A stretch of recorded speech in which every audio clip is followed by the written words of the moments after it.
परमेश्वर के धन्य नाम की महिमा हो।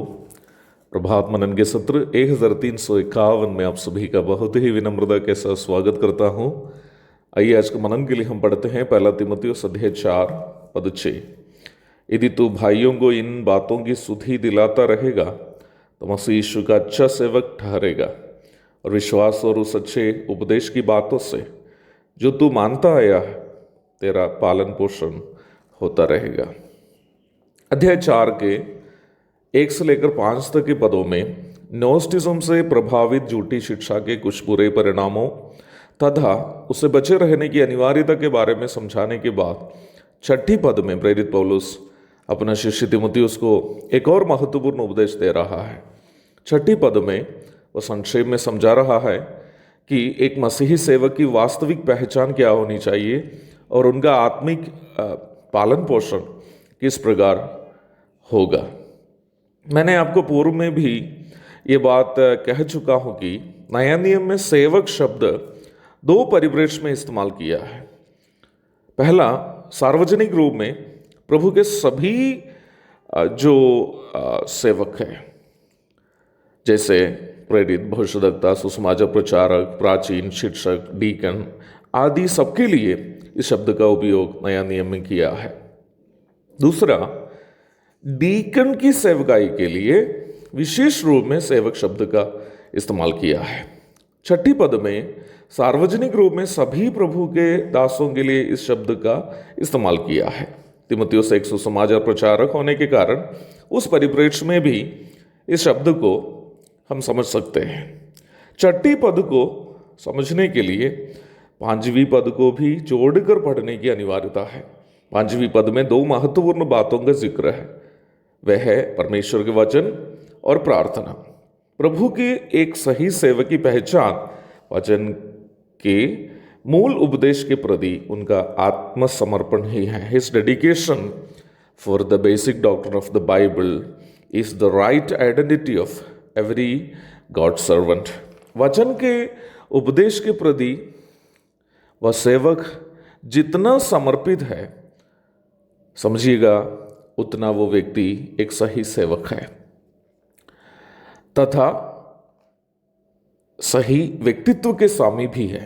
उपदेश के लिए आत्मसमर्पण का मतलब केवल उपदेश के प्रचार करते समय दिखाने वाला आत्मसमर्पण नहीं, बल्कि व्यक्तिगत, पारिवारिक तथा सेवा के अन्य सभी क्षेत्र में वचन की मूल शिक्षा में बने रहने की तीव्र इच्छा एवं कोशिश एक सही सेवक की पहचान है।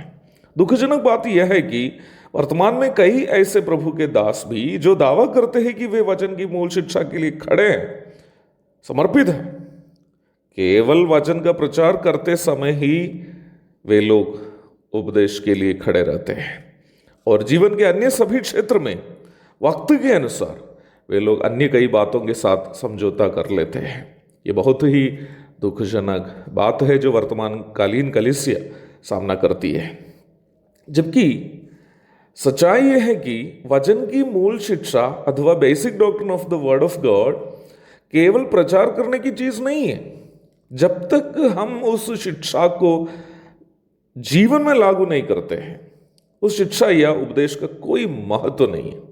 उदाहरण स्वरूप बोलूं, मान लीजिए कि मैं प्रचार करता हूं कि यीशु मसीह में सभी विश्वासी एक है, परंतु कलीसिया में या व्यक्तिगत जीवन में धनी, कुलीन तथा अन्य प्रकार श्रेष्ठ विश्वासियों को मैं अधिक महत्व दूं और गरीब, पिछड़े तथा अन्य प्रकार कमजोर विश्वासियों को हीन दृष्टि से देखता रहूं, तो मैं जो प्रचार करता हूं वो शिक्षा मेरे लिए भी लाभदायक नहीं है।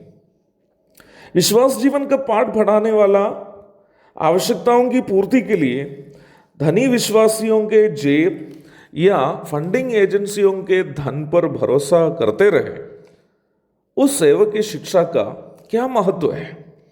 अवश्य याद रखें प्यारो, एक सही सेवक की पहचान यह है कि वो वचन की मूल शिक्षा के प्रति अर्थात उसके प्रचार तथा व्यक्तिगत जीवन में उसके लागूकरण के प्रति वो कितने समर्पित है।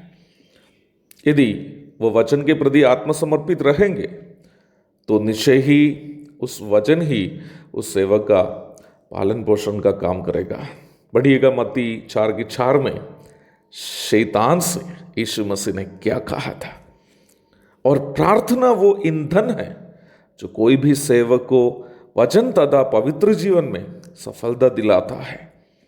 प्रार्थना के साथ हम वचन की मूल शिक्षा के लिए खड़े रह सकते हैं। प्रार्थना के साथ वचन की मूल शिक्षा को हम अपने जीवन में लागू कर पाएंगे।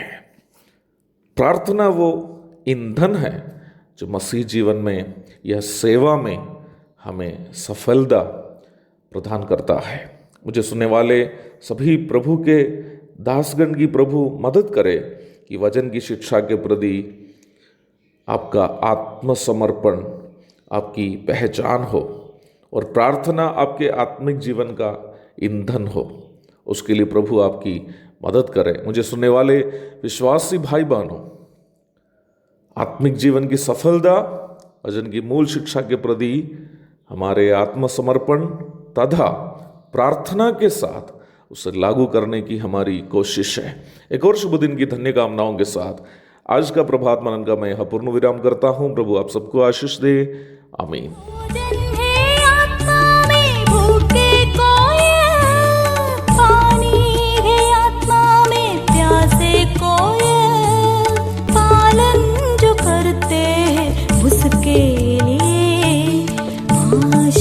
पाने का साधन है ये है वचन, प्यारा वचन, यीशु मसीह का प्यारा वचन।